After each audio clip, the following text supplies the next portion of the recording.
Welcome everyone. Today we're going to be speaking about creating a student council to help increase student retention, persistence, and success. I'm no longer at Salinas Adult School, but this is something that Maritza and I both began. So therefore now I am the coordinator of technology projects for OTAN.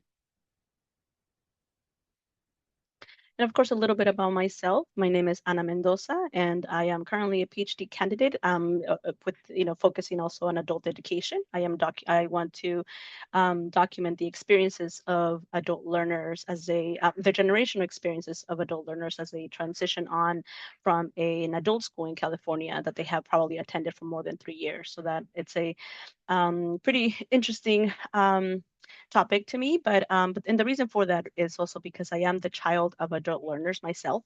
My dad began attending adult school while he was working in the fields in Sinaloa picking tomatoes, and so he was able to receive his technical degree with just a second grade education. And then my mom wasn't given the opportunity to go to school, but she did attend when we came to the U.S. She was able to attend the adult school where she not only learned how to read and write, she learned to speak English, learned to use, of course, computers, became a U.S. citizen. So we all benefited and we all watched both our parents attend school since we were children. My parents have 8 children, 7 of which have a college degree or higher. We have the first lawyer in the family. We have architects, we have engineers, we have social workers. I mean, you name it. So we have a variety of professions within our family, and we believe that it's because we watched our parents continue pursue their goals, their academic goals, even though they were older and many around them were not doing this. We're not quite attending adult schools, but they were, and that changed our family and made us unique compared to other family members in our communities. And so we know, so how I see ourselves is that we are in the generation changing business because our childrens have had completely different lives than the ones that we had when we were their age working in the fields in Madera. My children, for example, have, both my children are now youth of the year. I mean, they have traveled, they have done amazing things. So completely different lives than the ones that we had. Um, I left here my contact information. Today we're going to talk, of course, of how how impactful, I guess, adult education is when it comes to the student council. And let me introduce you to my colleague Maritza Correa. Hello, everyone. My name is Maritza Correa. I'm the Adult Basic Education and Adult Secondary Education Program Specialist with Salinas Adult School. Yes, Anna and I, we were working together, but she decided to abandon me and leave away from me. We always like to start the presentation by sharing our personal stories just because we want to share with you guys how is it that we came out with these projects. It comes really, really deep, really rooted in our families and our experiences. So my work in adult education is very personal to me as well. As an immigrant from Mexico, I was born in Querétaro, Mexico, and I came to the US when I was 11. And I really cherish that one picture that you see on your screen with the white sweater and the black sleeves because that was the first picture that I took in the US. I literally got out of the car and was like, get on your knees, let's take a picture. Like all the immigrants, I had to learn new language, adapt to the new culture, figure out how to navigate a system that was very unfamiliar to me and my family. My parents, up to today, they're farm workers. As I'm giving this presentation, my mom's still picking up weeds in the fields. So myself, I work in the fields as well. I did become a mother at age 16, and the same year I was diagnosed with Tourette syndrome. So, an immigrant, single mother, considered to have a disability, education wasn't always as accessible or considered to be as needed as it should be.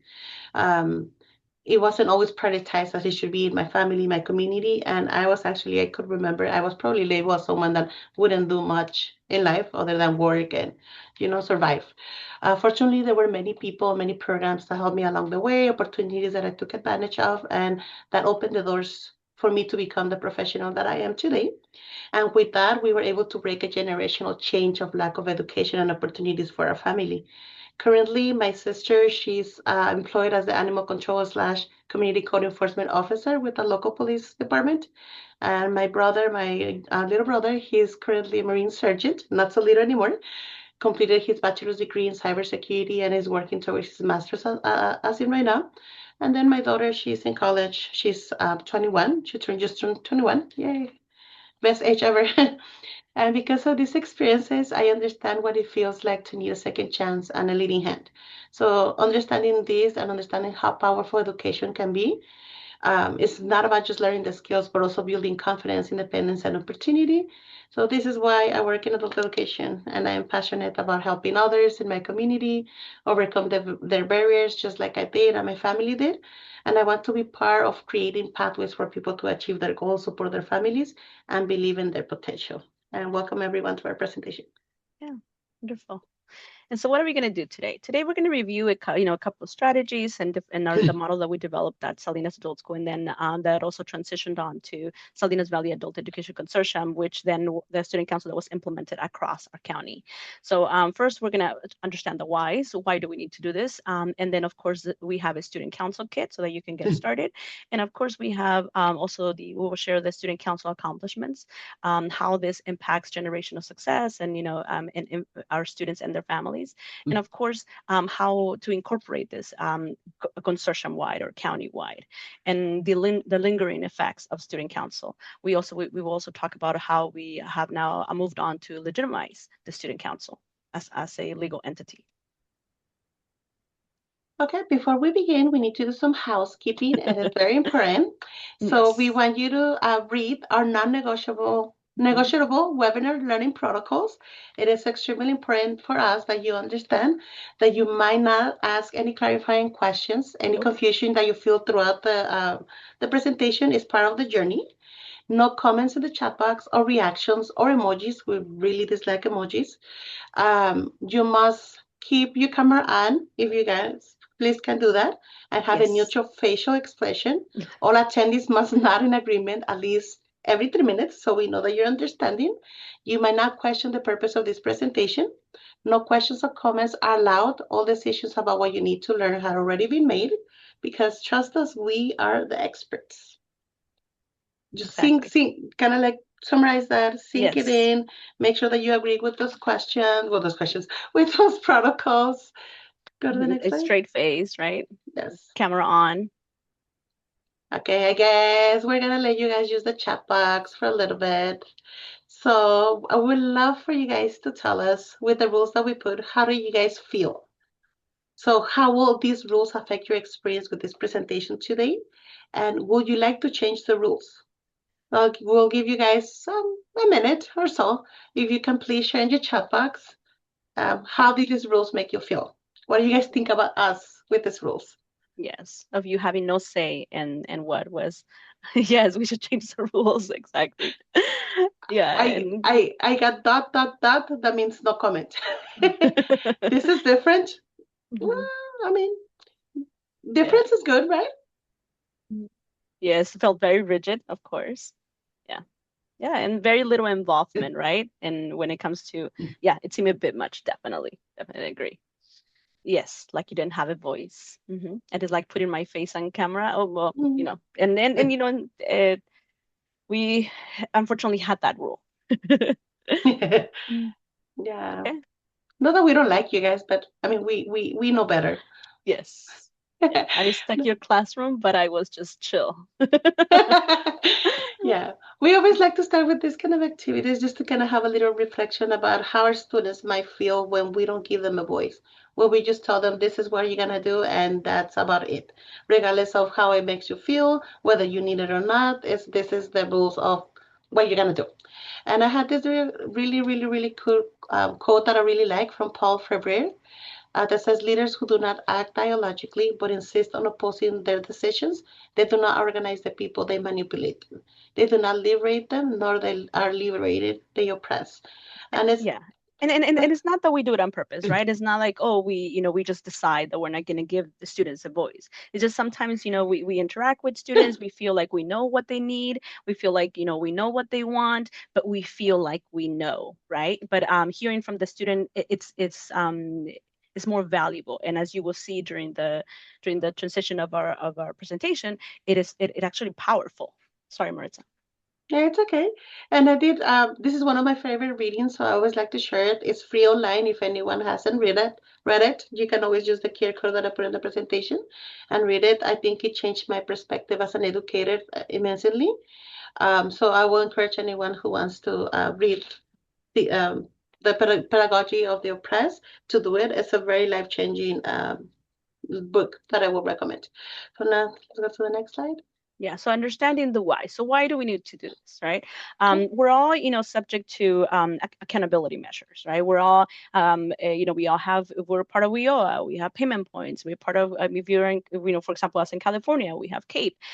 So we need to show student retention and persistence, right? So for us, that's what the Student Council did. It really helped us to increase it because not only was it, were we selling casas, and I'll explain to you a little bit what that mean and what that means and how that impacted our data, but it also created a safer space, right, for students. So it improved the quality of our program through feedback. It increased equity and inclusion. We had higher retention and higher success when it came to our students. More students were transitioning on.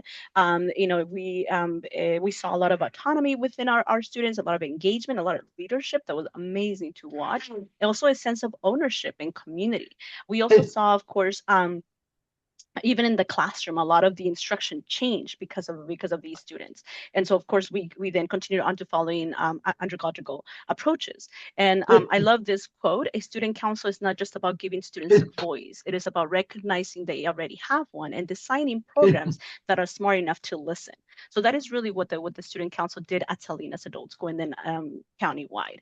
So when it comes to selling casas, how we sell casas to increase our payment points, to increase our casa scores, to increase our student retention and persistence, is that we got everyone involved, from our support team to our custodial staff to our security guards, and especially to our students. We sold it to them when they came to the orientation. We sold it to them when they through the student council, but what the student council did was something a little bit very different. What they started doing is that because they understood how our school was receiving funding and how we were held accountable, they began encouraging each other to take that post test. So therefore, we encourage, of course, students to tell their teacher if they're going to leave our school, or but when with the student council, because we had a representative, that student would then let the other students know of how the funding works, like actually more like remind them.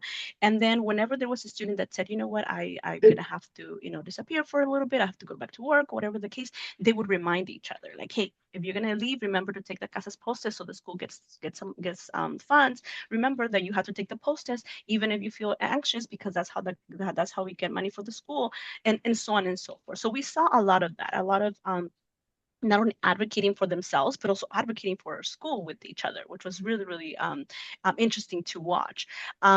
We also saw, of course, uh, we we made it part of the orientation process, but we also incorporated other additional approaches, and we did it all through the student council.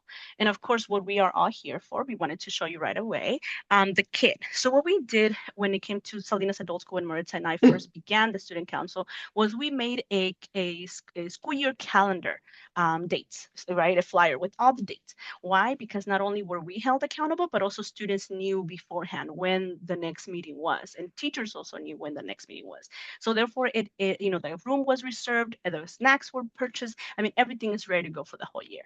And so therefore, we also noticed that we also had the student government positions, that were the description that was written, and I have included a QR code so that you can have that with you.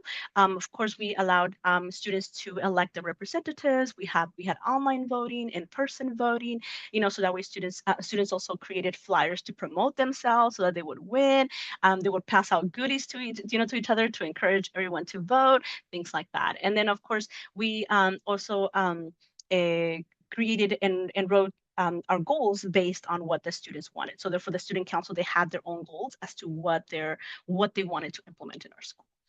We created a line of communication with the student council using WhatsApp, using Remind, using, of course, text messages, and our students had direct contact with us, and they had direct contact also with each other. Uh, Something that I noticed was that when we developed this line of communication just with our representatives, is that anything that was going on in the classroom, we would know right away, and so we could address it. From there's the restroom is having issues to we are running out of, the internet is not working today, or the lights are not working today, or whatever the situation is, we got live feedback. So we love that. It really improved not only our way to assess things and to address issues within the school, but it gave us a view of what was going on in the classroom.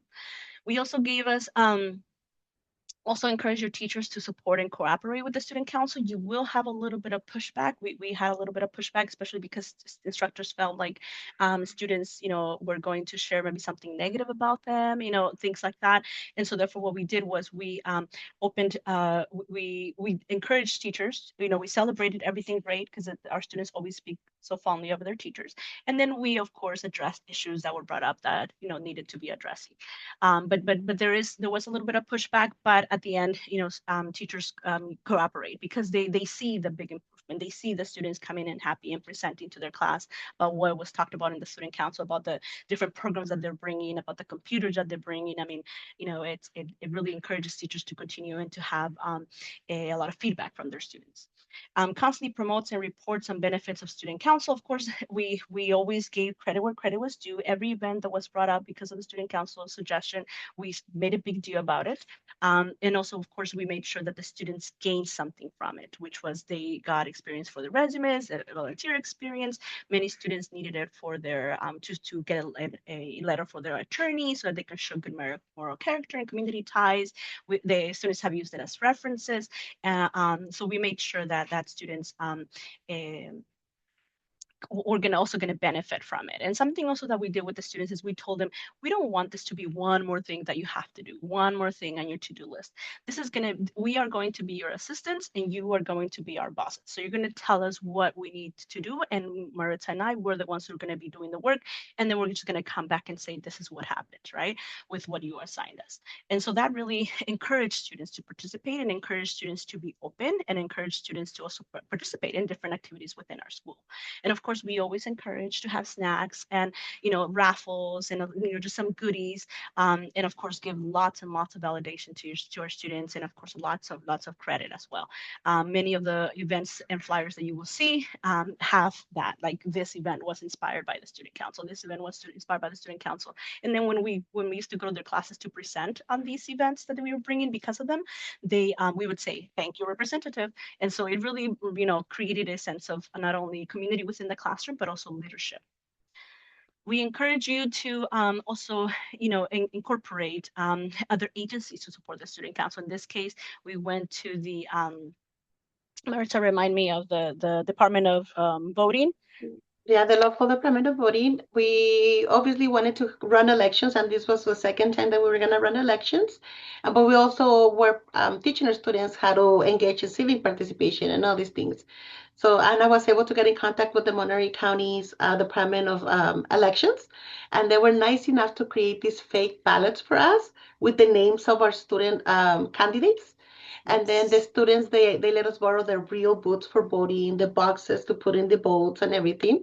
So Yes. students, yes, they were engaging in a democratic process of choosing their student council leaders, but they were also practicing how to vote. And that was very amazing. Students were very happy. Some of them had never voted. Some of them are not allowed to vote in the US because of their immigration status. So for them, it was beautiful to learn how the system works in the US and how voting happens.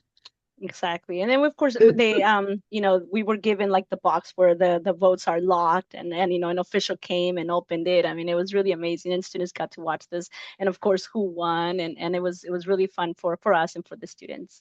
We also of course have digital elections. Maritza, your audio is you're muted. Thank you. Sorry. So one of the goals that we have here at Salinas Adult School is to increase the digital literacy with our students. So we use any opportunity we have to engage into that exactly. So the last elections that we hold, they were digital. So the candidates who wanted to run for these positions, they fill out a Google form, they answer all the questions, they put their information, and then they put a little script about a little, like little paragraph about what is it that they wanted to do for the school, why did they want the position. Then the students on the side of the next slide, Mm-hmm. we created this flyer with the QR code, and when they were in class, the teachers took out the QR code, they voted, and they chose the leader. We shared the results with everyone so they will know it was legit, it was democratic, and then we announced who were going to be the next student council government officials. Yes, and something that we did too was that we actually had two student councils. We had one for the morning and we had one for the evening. And the reason for that is because we wanted to meet for 1 hour once a month during their class schedule. So that way students, would be more likely to participate. But we also understood that the morning students had very different needs than the evening students, right? And we wanted each one to have their individual voices. And so therefore that's why we had actually two student councils, and that way students could then and every both sessions had their president, vice president, so on and so forth. And of course, when it comes to accomplishments, students really did an amazing job. They received awards from the United Way, which was they were recognized across the state. I mean, I'm sorry, across our region. They also, of course, received certificates of participation, and of course, certificates if they were official officers. And they were part of the consortium leadership and our team leaderships. So therefore, they would attend our meetings and they would participate and is speak about what we were implementing in the school. They had a voice. We Yeah, we also sorry. sorry, go ahead. We So, also had a school board representative. Yes, Maritza. oh, no, I was gonna go back to the United Ways because this is the second year in a row that Yes. our volunteer group has been nominated. So this has been a very strong indicator that their leadership and contributions are being acknowledged, not just within the school, but also in the community and at the community level. It reflects the meaningful role that they're beginning to play beyond the classroom. And we highlight this because our students have never been awarded for anything. The students that we took on the first round of nominations, we were happy obviously, but we didn't understand the meaning of how meaningful it was until we were there. Until their families were crying and they were crying and they were getting this certificate like it was like the best relic of their lives. And that's when we understood that we had to seek opportunities beyond our school. Like Anna said, in addition, our council members have earned certificates recognizing their participation and leadership, and that's within our school and outside of the school. And for us, it might seem simple, but it is very important. The certificates validate their efforts and give students something they can use for employment or for their education opportunities. Some of them use them for immigration purposes. As you know, immigration carries this factor, which is called the good moral character, and then participating in these community activities and being part of the student council helps them to build a good moral character. Our students have also been included in consortium leadership, like Anna said, and she's going to talk more about that because there was a lot of things that were done at the consortium level. And this is a significant step forward for us as it ensures that the student perspectives are part of not just our program, but a bigger level program and larger discussions and decision-making processes. It also reinforces that their voices are not just being heard, but are there being valued at a higher level. Um, uh, we Yes. have, oh, go ahead. Sorry, and I was going to say when it comes to the school board, they actually spoke to the school board and they brought in because of the amazing speech that they give every year. We were less of the adopted child when they came to the district, right? And additional benefits were brought in because of the student council. And then when our superintendent would visit our site, she would actually ask to meet with the student council because she knew them. And so it really increased our presence within our community to have them not only speak to the board, but also just collaborate with them. Um, and of course, technology advocacy that has been huge within our school. Maritza and I, when we first stepped into our San Luis Adult School, our computers, and that was only like 6 years ago for me, and 3 years for Maritza. The computers were still 3 inches thick. They were computers that I had not seen since when I was in college, and so therefore Maritza and I, we advocated for our students. We said they need computers, but there were always other priorities. But once the student council happened, and then the students said, we would need computers. And the reason why they said that also is because how we sold it to the students is we said, look, because students are very grateful. They're like, whatever you give us, we are grateful for. Like it's free education, thank you. And they are happy to just get anything. But what I told our students is, look, think of your classroom and think of yourself as your child, right? The things that you currently have, would they be okay for your child to have, or are you lacking some things? And so that's when students said, well, those computers that we have don't work, and we don't even, in some other classes, we don't even have computers. And so therefore they began really having a voice when it came to technology within the classroom. And so a week later, bam, the district had computers that were available for our students. And then technology became a priority within our school. And we began purchasing computers for every single classroom. And so it happened because of the student council, because Maritza and I, we were going blue telling, everyone that we need computers for our students, but it just wasn't happening. So that's when we really noticed the impact that the consortium had, the student council had, because they became that voice for them, for the students. And then it became a power horse when it came to getting things through, instead of just Maritza and I recommending and suggesting and all these things to make them happen. And of course, students are completely recognized in the classroom.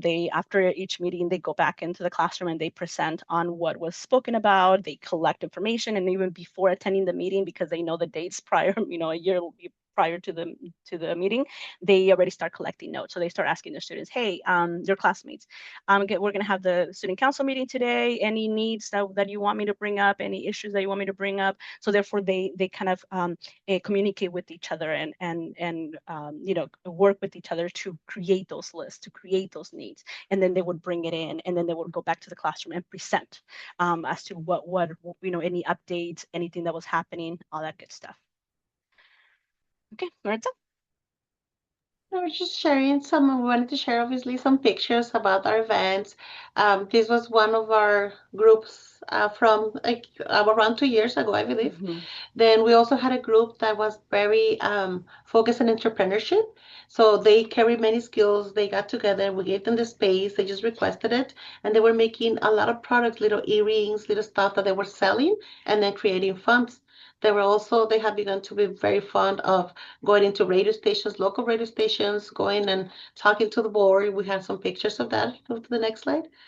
Mm-hmm. Okay, and then they also created a food bank. We were able to make a contract with our county's local food bank, so we could get 2 distributions a month, and then every now and then we get a holiday distribution as well. And that has been huge for our school. It's been going for about 3 years, and it all started with the student council. It's done by the student council, and they're the ones that recruit the volunteers and manage everything else. We're there because we have to be there. There has to be a staff to make sure that everyone is safe. But the students are the ones that distribute and carry out the reports and all the stuff that we need to do. Next slide. Yeah, and the students become really a great support system when it comes to their classrooms and their classroom in their school community, because they're the ones who are approached, right? Sometimes students feel a little bit intimidated, don't really want to tell us, or they can't find us because we're like running around all over the place. But they do have direct contact with their representative, so therefore they would tell the representative like, hey, I am homeless. How do you think that I can find where can I find support? Support program or help. And then the students would then text us or reach out to us and say, hey teacher, like I have this is happening with this student, what is out there for support. And so therefore they became our voice, and they became a support system for each other, which has really made our school better, right? And our students also healthier. Marta? And we have these pictures. That's the first United Way Awards. We had one of the attorneys, immigration attorneys, that has been working with the students. There's a slide ahead talking about the kind of work the wonderful job that she has been doing with our students. She got the Outstanding Volunteer of the Year in the last award. We had one of the students that was recognized, and then our group that was recognized as well. Mm-hmm. Oh, by the way, it was a very fancy event, like very, very, very nice. Now, in the incorporating the student council consortium wide, and so what happened once we saw the big effect that the student council was doing locally at the school, our amazing director from our consortium, Ivan Pagan, he recommended that we also do the same thing consortium wide. And so we followed the same kit, we followed the same protocol. Every partner or every school was expected to send student representatives, because and then we learned that every community has completely different needs, and we tried our best to bring equity to the community, to every single school and their communities. But the reason why we got to discover this is because through the student council, students started communicating with each other during our meetings, even though the meeting was online. They began communicating with each other, and they began saying things like, for example, what our Salinas Adult School students would say, like, "Hey, so we need additional, we have our weekly presentations from agencies. Can we have this presentation?" And then the other schools would say, "Wait a second, you have presentations every week from agencies? We don't have that. Why don't we have that?" And so then that's when they began asking for things like, "Hey, this should be consortium wide. Those events, we should have access to them too, not just Salinas Adult School." And they began kind of also requesting certain things, like for example, even casas, right? They were like, "Wait, how come you know your score right away and we don't?" And then we said, "Well, because we have e-testing, and maybe another school had paper-based testing, right?" And so therefore they then began asking their school, like, "We should have online testing. We shouldn't have paper-based testing," and so on and so forth. So they began kind of learning about how adult education worked and also what they had access to, which really was amazing, like computers, internet, all that good stuff. So while I would like for you in the chat box to share what support services do you think our students need in order for them to persist. So just from your collaboration with students, your years of experience in the field, um, what do you think that what support services do you think our students need in order for them to continue attending our schools? I'll give you a minute just to add a couple of comments on the chat box. Yeah, bus passes, gas cards, sometimes assistance with childcare. Very good.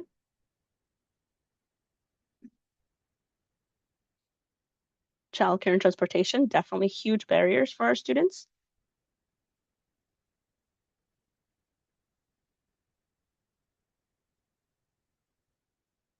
Second chance programs, definitely. Food assistance and quality food available while at school. Yes, that's huge. And I'll show you a little bit about that in a couple of slides. Thank you for those. And those of you that haven't shared, please continue sharing. So we discovered that a lot of things to continuous communication about social supportive services such as basic needs, food, housing, and diaper assistance. Completely agree. Yes, and that is really what the student council helped us to bring forth, because there were things that like you that we mentioned that we thought were in a need, right? That we have seen within our experience. And then I'll tell you a little bit more as to what they requested aside from what you have written on the chat box. So like I said, this is the flyer that we have for the student council, right? Our meetings. And then we began developing special projects that were meant consortium wide. Our students mentioned that number one, they wanted to know how to open their own businesses, right? Because either they already had a business or they wanted to start one. And so therefore, we found a government agency that is actually um, uh, national. It's in all over the country, and they actually help our students and anyone really to open their own businesses. And they help with the business plan. They help with funding. They help, I mean, with loans. They help with everything that has to do with opening your own business. And also they do a lot of hand holding for like 3 years after they open their businesses. So therefore, our students who already had businesses, they began working with them, or students who wanted to open their own business. And then the students said, "Well, we also want to promote within our school." And so we said, "That's a great idea. Let's do Entrepreneur of the Month." So we had Entrepreneur of the Month where we would highlight students, and they would say like a little message. Like we had a lot of students that were literacy students. They were in beginner students, intermediate students, and they were running businesses. And so therefore, and they were encouraging others, especially those advanced ESL students, to also do the same. Because sometimes students think like, "Oh, I don't speak English, I can't open my own business." And students were really encouraging to each other and said, "No, no, no, anyone can open their business." And of course, we also realized that there were services within Salinas Adult School that was being provided for students, but only to Salinas students, such as validating foreign degrees. We're going to have a presentation about that in the next after this presentation. And students said, wait a second, how come only Salinas adult schools benefit from that? I have a degree and I am attending another adult school. I also need that. And so therefore the consortium then decided to take it over. They decided that they were going to provide that service to everyone, right? And we were happy to support them because we knew that it would have a greater impact than just Salinas adult school. And now, of course, now we're doing presentations nationally, right? And of course, we also had a student who said, teacher, she ran her own adult school in Mexico, and then she came to the U.S. as a master's degree in counseling. I mean, amazing woman, and she opened her own agency to support other students across the country that are in the same situation but don't live in Monterey County or don't live, near us, so that we can help them. And it happened because of the student council, and of course, the student council also brought to our attention that they were receiving a different education based on the city that they were in, right? For example, they had access to different things, they were covering different things. And so we decided to share our curriculum, to share our EL civics, to share our syllabus, to share our diversity and inclusion lessons. Because students, they question as to why wasn't there more equity when it came to where they were attending, and to which location they were attending adult school, why they didn't have the same access. And they were right. But even though we were kind of aware of that prior to, hearing it from them really moved things forward at a much faster rate, not only within their schools but also within the consortium. Students also began developing clubs, right, as part of the consortium, which was really amazing to watch. And then something that they requested also that we should have been aware of, but we were not, because we were focusing on, food and just things that we thought were preventing students from coming to class. They requested consultations with attorneys. And we thought, that's interesting. How can we make that happen? And so I am very, very blessed that my sister actually had just opened her law firm, and so I asked her to join us. Just I asked her, hey, can you come in and give free immigration consultations to my students just once a month? And she did it completely free, and she would come in and just do immigration consultations in person for our students. Then our students started mentioning that for a consultation with an attorney, they were paying all the way to $500, which was, it's just bizarre to me to pay so much for just a consultation, and we were having them for free, right? Then what happened was that during the student council with the consortium, students from other adult schools, they said, wait, how come only Salinas Adult School gets free consultations? How come we don't get that too? So then we opened it up consortium wide. And then we began, then the whole thing with LA happened, where there was and of course the current political situation that's going on, and to protect the safety and the identities of our students and community members, because this event is open to the community, we then began doing it online, and we opened it so that it would be across the state of California. And now we actually opened it across the US, so therefore anyone can join now and be able to receive a free immigration consultation. My sister was able to recruit another attorney that has just like her, over 15 years of experience in immigration law, and so therefore she is also supporting the high demand of students that need this. And then students said, okay, yes, but can we pre-register for it so that we can secure a spot? And we said, okay, let's make it happen. So therefore now, before it was just walk-ins, now is students can pre-register, and the attorneys are the ones that contact them during those hours where the event is happening, which is from 9 a.m. to 2 p.m. So we encourage, and you're free to share this with anyone across the country that would like to speak to the attorneys. And of course the consultations are free, and the impactful is great. We have many students who through these through these consultations have began their process, have become aware of what their possibilities are when it comes to their immigration status. We encourage students to go to nonprofits if because there are different options, nonprofits, a private attorney, and also to get just a second opinion, right? So many students who already have an attorney, they come and get a second opinion, and they're like, okay, my attorney is good, and then they go back. And we have also had situations where students are like, wait, that what I'm getting somewhere else is not the same response that I'm getting here. And then they go to a third person, and you know, so it's really, really good because the attorneys are up to date with the new laws. They're able to support students, and of course, they're able to help students, and to kind of envision as to what options are there, if there are options, or many times there aren't, of course. But something that sticks, that sticks in my mind a lot is a student, when I stepped into one of the events, we were doing in-person consultations. One of the students, my sister, was kind of um, just speaking to the student and telling her, like, why didn't you start this process years ago? Like, you were eligible for this years ago. And the student said, well, I kind of thought that I was eligible. I wasn't quite sure. And my sister said, yes, but you could have gotten so many benefits, if you would have gone through this process years ago when you became eligible. And the student said, well, attorney, I was just waiting for you.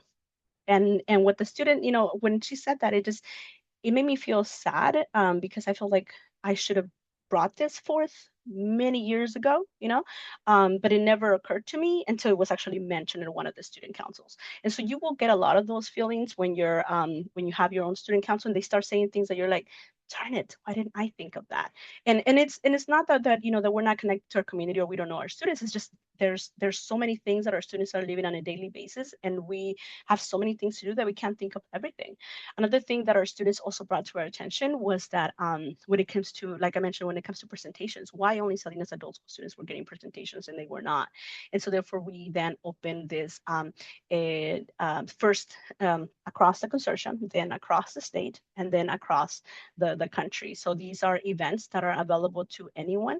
It's completely open. And of course, there's agencies that come and support us, such as the government agency that I mentioned earlier, the one that is across the country and supports people to open their own businesses and does a lot of hand holding. And then we began having recordings, just posting recordings so that way, and on YouTube, so that way students can access it at any time. And because we know that you cannot remember everything about validating foreign degrees or everything about citizenship, we encourage counselors and teachers and everyone across our country to share these recordings with students, so that way when somebody comes and said, hey, I have a foreign degree from another country, what is the process? You don't have to remember everything that was said in some presentation at QUAB. You can just share the YouTube video and say, here, watch this, and then come talk to me afterwards. And so it makes our job easier. It makes the information better for our students, and more accessible. And of course, and it happened because of the student council. So we always make sure that we mention too that it's due to the student council. And of course, we are doing this because we are working towards family and generational success, right? We noticed that students became not only more involved, but it also increased the involvement of their families into our school, into their community, which was something that we were like, whoa, that's pretty cool. We noticed that students began supporting each other with their goals. Like, for example, our previous president from 3 years ago, she moved on to the community college, she transitioned on, and she took a group of student council members with her, and now they're very, very active in the community college. And it really builds community. These our students feel empowered. They feel it really creates just a sense of their self advocacy, the way that they see themselves, the way that their family and community sees them. I mean, it impacts, has a very, very large impact. And of course, we try to break cycles. And what we mean by that is that education is not just for children, right? It's a lifelong process, and it's for everyone. So students are now our advocates of the adult school. They're like inviting others to come to the adult school, and they are our biggest promoters. Of course, it improves academic support at home because we provide a lot of support services for students that also impacts their children and everyone in their community. Also raising expectation for the next generation, and we serve as our students serve as role models of resilience and growth. And of course, they model community engagement and decision making, right? Because they are coming to our meetings, they are coming to the leadership meetings, they are giving us their feedback. They're coming to the consortium meetings to speak about what's going on and what they need and what their classmates need, what their school needs. It really, really makes a huge impact in just in the whole community, especially in our schools. And when it comes to test scores, when it comes to retention and persistence, really, you will see the big impact in that. Maritza? Sorry. So yes, students that they have become role models for not only their students but for other leaders in the community as well, modeling community engagement and decision making. We are amazed at how much they have inspired other programs, not only adult education programs. Them standing up at the district has made a huge difference because the district manages everything we get, but also everything their children get. So we have noticed that as they improve their academics, they also improve the academics of the children at home. And students start growing with more confidence in their skills, and also debunking the idea that education is only for minors, for children, just that it can be accessed and it's a right that everyone has at any stage of their life. Um, I think that it goes way beyond the classroom. It has helped build stronger communities, families, and a very long-lasting generational change.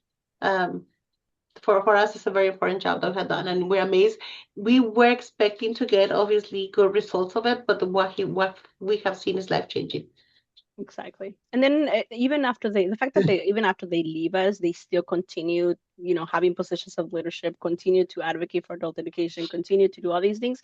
That was pretty amazing. It has been pretty amazing to watch. To watch them now do the same thing at another institution is like, this is really cool. So what's next? Before we go to what's next, I would like for you to use the chat box to kind of just think of what do you plan to do next, right? When it comes to a student council at your school, are you thinking about it? Have you started a student council? There's always you know I guess processes that need to be followed, and we'll tell you a little bit about that in a little bit. But where are you when it comes to developing a student council at your school?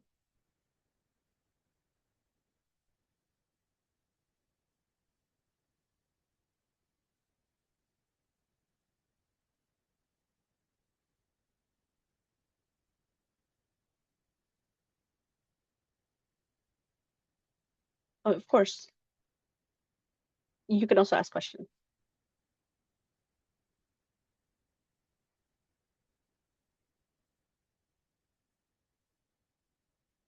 Okay. So yeah, so we do have students that come to our school for, only a short period of time, and they let us know when they're running for office.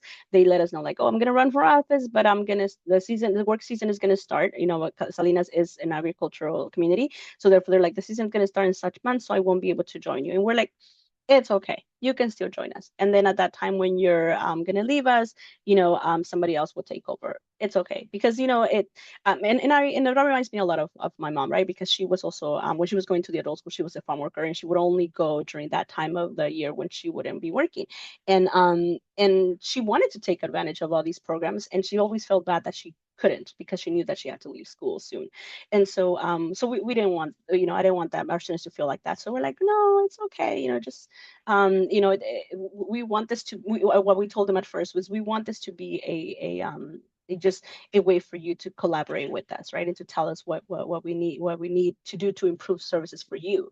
So therefore it's okay if you can only join us for 4 months. Like, it's fine as long as you take the CASAS test, before you go. And so we still allowed everyone to join. And we did have transitions sometimes where a president would sometimes leave us, but they have such a great community that somebody else would take over. So it was really, really great. Marita, you want to add anything to that? I mean, we were not saying that we're experts on the area, but I think we did a pretty good job. And now on the other slide, we're talking about now the next steps. We don't want to just stop at creating the student council, but we have a new director here, Selena Sadosco, and every time we change directors, obviously there's a fresh brain and fresh ideas. And with the new director, he wants to move into legitimizing the actual student council. So we have gone so far as to getting approved by the district, and now they have their own bank account within the district where they're going to be able to put their money in and make charges. And now they're not gonna learn just about leadership, but they're going to learn about accounting as well, because now they know what it feels like, and they will have experience with managing budgets, requesting purchase orders, and all these things with the district. Our director will be meeting with them on a monthly basis. So we no longer practically direct the meetings. They do it on their own and they report back to us and to the director, along with our career counselor who meets with them and acts as an advisor type of thing. So we are trying to expand it and make it bigger and make it greater and give our students real leadership opportunities that they can translate into jobs, into experiences, and again, into their communities. We have noticed that these students have become leaders, true leaders in their communities and the schools. There's times when they just walk in and they're like, oh, this is such student. He's in this class and he needs this help and he doesn't know how to ask for it, so I brought him. Or students getting jobs because other students hire them or because other students recommended them. So we have seen the network grow so much. So Yeah, if you think, but so, and it has grown so much that the that the consortium actually has decided that they now want to start paying the the students to participate in when they are doing a consortium wide. And a comment that was mentioned about doing a survey. We used to do surveys all the time too, but we didn't. We got a lot of information. Um, but not as enriching as we did with the student council, because students, like I said, when you give them a survey, they're grateful with just whatever they get. And I remember my mom also saying the same thing. She was just like, oh, it's free, so it's okay, whatever they give me is fine. But with the student council, because we were able to communicate with them and told them to kind of place themselves in their children's seat and see the school from their children's seat, or what their children need to succeed, so therefore they also need to succeed. That completely changed everything. And that's when they started asking for things. That's when they started sharing with us about their fears of their immigration status. That's when they started to share about the issue with food and how we can find solutions, right? They prioritize what they wanted us to work on, and so therefore we would then bring those services to them. And so yes, surveys are amazing to get started, but they don't. There are certain things that they do not document, and a student council really does, because then that one student goes and just communicates with everyone in the classroom, and while students might share things in the survey, they share deeper thoughts with their representative than they even do with us. So I highly encourage you to do that. And of course, next steps, we encourage, uh, what what it did also, and when it came to our school, and this is not new information, right? Because there's a lot of data, there's a lot of research pretty much supporting this, supporting student, the development of students within a school, right? For example, service learning offers a pedagogy by which adult students are guided toward understanding their potential for leadership and civic life and community development, strengthening the impact that universities have in communities, right? There's a lot of studies that are done, of course, in community colleges and technical schools, very few done at adult schools, and that's why actually my dissertation is on that. But it's just, there's a greater impact when there's a student council rather than a survey. I mean, you should still survey your students. We continue to survey our students. There's an actually ongoing survey in every one of the classes, but we also, but the student council has something, just secret sauce of that is very, very different. What are your thoughts, Maritza? likewise, that's why I share the quotes that we share, because we always like to share with the students to remind them that yes, we are doing this because of you. We want to make sure that we hear you because this is from you to you. Sometimes I do run the students like, we already have this job and we're not gonna make less or more because of whatever we do. It's you that we want to make successful. It's you that we want to make sure that you move forward. We also want to celebrate their accomplishments. We don't want them to just achieve, but also celebrate them, make sure that everyone knows how much work it took them to get there. Um, yeah, if you're thinking about creating a student council, I would highly recommend it, and especially if you're gonna let them lead their own success. you're there just for the drive, but they're the ones telling you where to go and how to do it. There's gonna be ups and downs. There's gonna be one of the things that I will say, because we're talking about all the wonderful stuff, but all the things that I think we show is teaching the students how to work with different personalities, how to be professionals, how to resolve conflicts. Because when you put a group of people working together and everyone's very smart and they're all leaders by nature, then there's going to be also conflict. So that's another side of the student council, helping them learn how to be leaders, how to be professionals, and how to do problem solving in the professional world.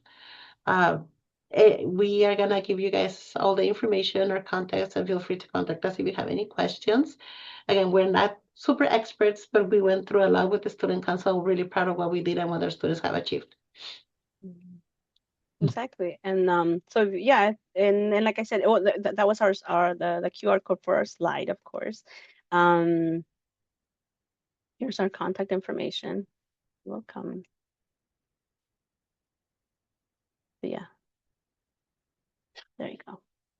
So highly encourage you to reach out to us. If we've actually already supported several schools within California that began their student council and that used our kit to be able to do that. So highly encourage you to also use our kit. There you go. So that way you can get started and really creating that flyer really it helps us to also stay on track because there's so many things to do every single day but having dates in our calendars that are set a year before really helps us to kind of navigate and to kind of make sure that we have that space available. Okay. Any other last minute questions?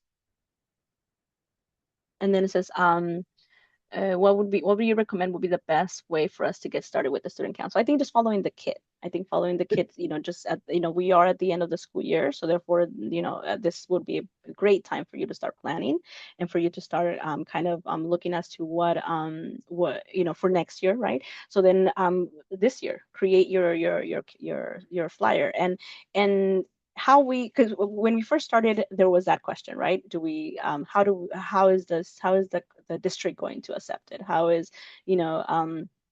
we going to navigate that? How our previous director decided to do it is he said, if we're going to go through the district, it's going to take forever. And, there's so many, just limitations, right? So what we're going to do it is just going to be like a club first. And so that's what we did it. It was a club. The student council was just a club where students were getting, we're meeting once a month and talking to us and just telling us what was going on. We had an agenda, of course, because you want to set those protocols for students so that they get used to them. And then during the protocol, we would go over updates about what they had requested prior to, and then of course any new requests. And then we would also give them goodies, like they would take back to their classroom, like markers and anything that they, that they would need or anything that they would request, or we would even have just like care packages for them so that they could take it back to their classroom.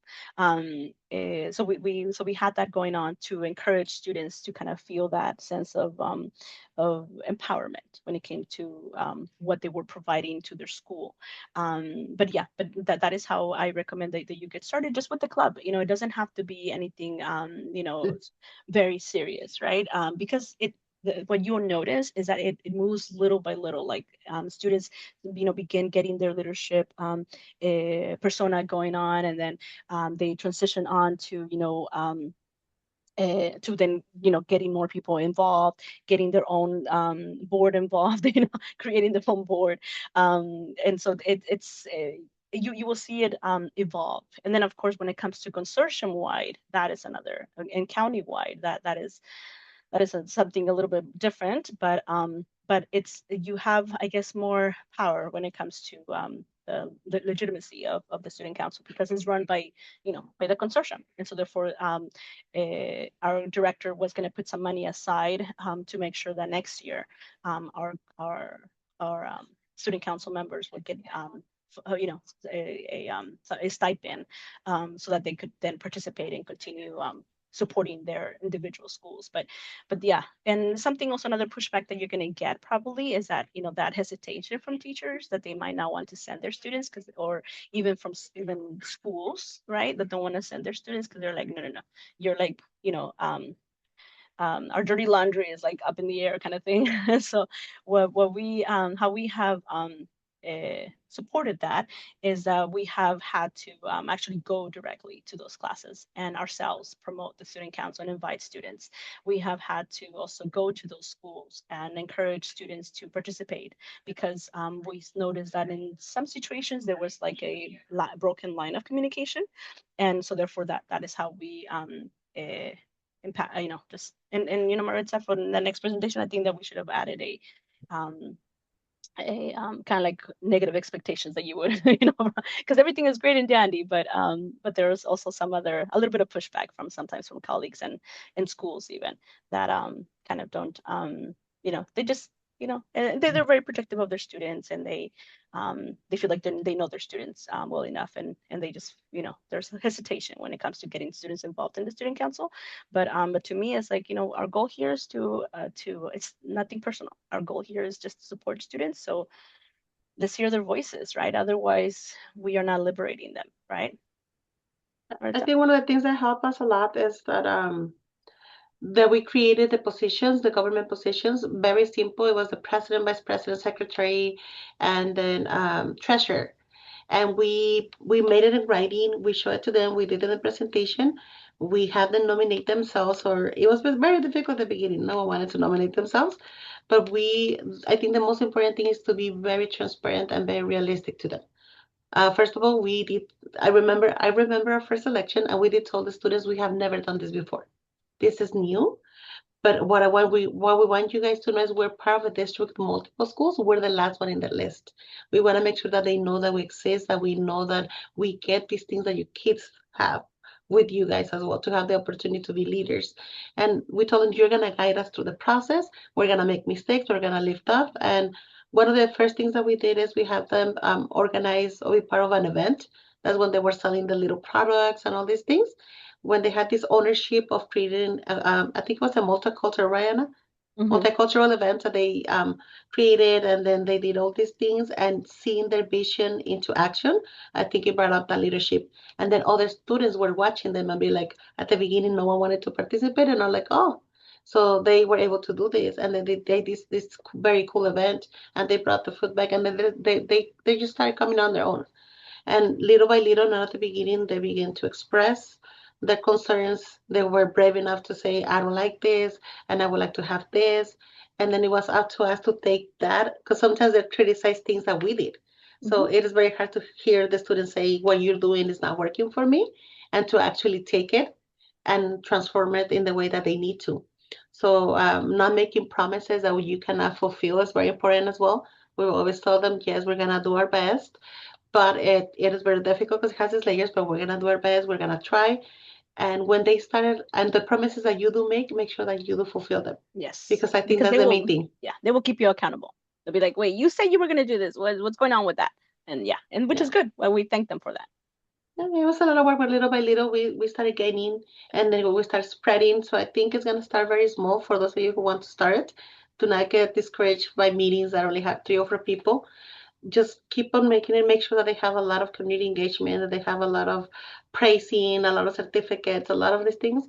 If any of you guys have seen us in some conferences, you probably seen me stealing everything that's left over in the table, so the goodies, because we always bring them to our students. We make little packets with pens, sticky notes, anything we can get.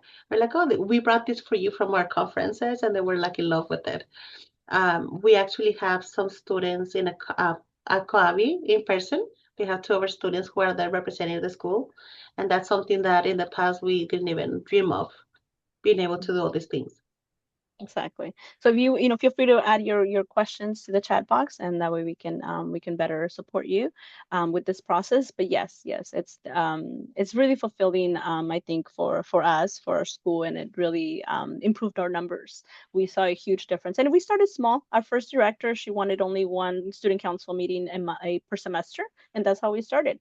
And then our previous director said, no, I want it once a month, and we said okay. And then we saw a huge change. And then of course then our new director now is moving us in a different path. And so not me anymore, but Maritza and my other previous colleagues. And so we're excited to see what will come out of it. But we did see an impact in the schools that we've been supporting to also get started. They have also seen a lot of feedback from students that they were not aware of, and a lot of needs that they were like, wait, we thought that you needed transportation. What do you mean your number one priority is your legal immigration status, or food? So they really helped us to kind of not only brainstorm, but also prioritize what is that they needed and how we can make that happen. But highly encourage you to, to let your colleagues know also about the events that happen because of the student council, right? The free immigration consultations. This political climate at the moment is a little bit interesting, and so therefore, we need to support our communities, and the best way that our student council guided us to do it is to provide immigration consultations and also like uh, any network of when it comes to the topic of immigration. Okay. Any other questions?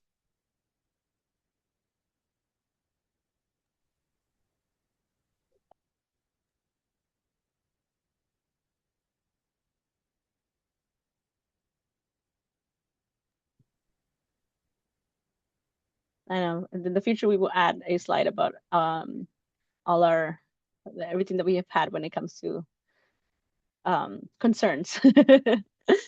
Right? Which is the student teachers sometimes not sending their students or schools not sending their students. That has been a real concern for us. And so we have had to visit certain classes and visit certain schools to encourage students to participate. I guess we are gonna finish it right on time. Yes, we are. We have Okay. 5 more minutes, so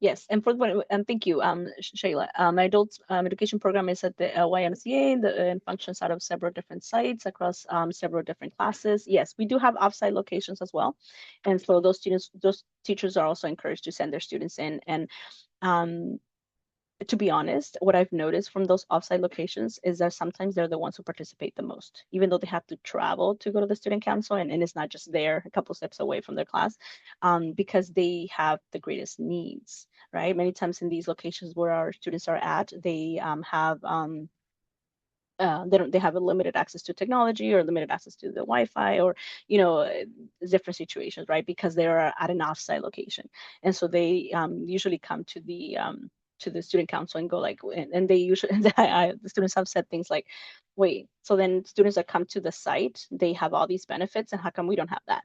And so then it's like, you're right, you do not have those, so let's prioritize those things then. And when it comes from the student, it really makes a greater impact and moves things faster, because Maritza and I can say a million things, but when it comes from them, especially when we then encourage them to go visit our director or become besties with the superintendent, that also helps, because they advocate for themselves and they advocate for what they need, and that tends to move the needle much faster than just us asking for things. Okay. Well, thank you very much. Have a wonderful enjoy. Oh, let me see. Do you have any tips on modifying this for an almost 100% remote? Well, actually, our student council for the consortium is remote. Students do not join in person. They join online. So what I do, let me show you the slides. Here it is. Okay, so this is what we created for our students, right? They register. We ask them to register here, and then we communicate with them through text or through email. So that way we can encourage them to come to the meeting. And then we share the Zoom link, so that way students can join. They have their own president. They have their own, we also have the morning and evening, because they have different needs. Our morning students have different needs in their evening. So we do have 2 student councils also for the consortium, where students get to join and kind of tell us like what's going on, or what they would like for us to work on. And the needs of the consortium student council are very different from the needs of the just Salinas Adult School Student Council. And I'm sure that if every single school had a different student council, they would also have different needs. And so that is how we, but our student council for the consortium, it is online, completely online.